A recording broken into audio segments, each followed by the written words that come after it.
Hello, ladies and gentlemen, wherever you are, whatever you do, of course, it's your voice forever for real.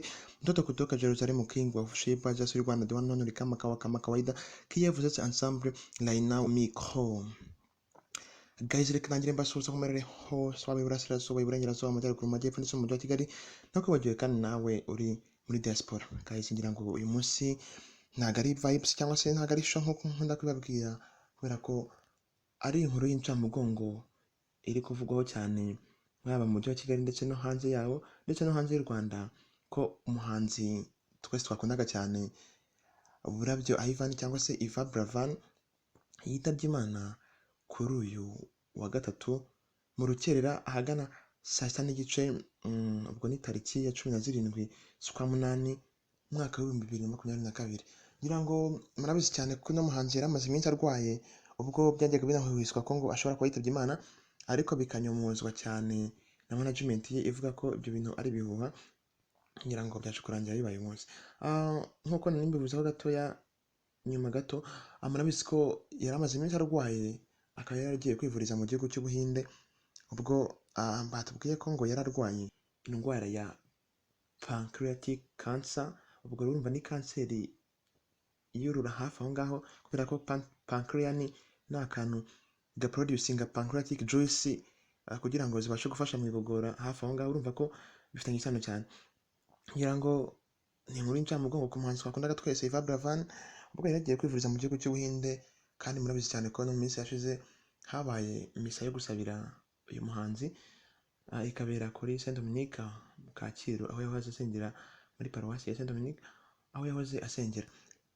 Guys, ngira ngo murabyumva ko ari inkuru y'incamugongo cyane ku muhanzi twakundaga twese Yvan Buravan, ubwo yari umuhanzi wakundaga kuririmba indirimbo z'urukundo, cyane cyane injyana z'uke akayizanamo cyane salsa ndetse n'izindi njyana, cyane cyane z'urukundo, ndetse yerekanye ko ari n'umuhanzi wakundaga umuco cyane, ubwo yagendaga azanamo n'akantu k'umuco, akanigisha abanyarwanda ko bagomba kubana amahoro kandi bakaba umwe.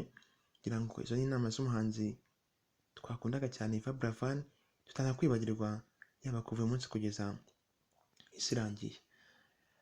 May this guy rest in eternal peace, kubera ko yari umuhanzi twese twakundaga cyane kuva hasi kugera hejuru, tukamukundana n'ibyo byose, ariko Imana yo yamukunze kuturusha, biba ngombwa ko yisubiza umugaragu wayo. Ngira ngo mureke twese tumusabire kugira ngo abashe koroherezwa, kandi natwe tugasigara twusa ikivi uyu muhanzi atari yushije, kugira ngo nawe ahari akabona ko yishimye kubona natwe duhagaze muri urwo ruharo neza.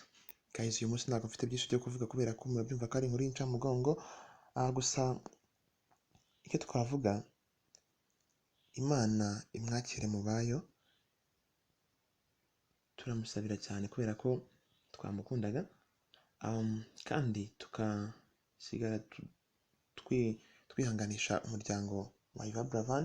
Ngira ngo murabyumva ko ari inkuru y'incamugongo kuri family ya Buravan ndetse na industry nyarwanda, ndetse no ku banyarwanda bose n'abadiaspora bose bakundaga uyu muhanzi Yvan Buravan, umuhanzi wavutse tariki ya 27 z'ukwa gatanu umwaka w'1995. Ngira ngo murabyumva ko yarakiri umujeni, akaba yitabye Imana mu rukerera rwo kuri uyu munsi kwa gatatu tariki 17 z'ukwa munani umwaka wa 2022, mu rukerera saa sita n'igice z'ijoro nibwo yitabye Imana. Ngira ngo nta kindi kintu cyinshi dufite cyo kuba twarenzaho kuri ibi ngibi, gusa rest in peace Buravan, rest in peace.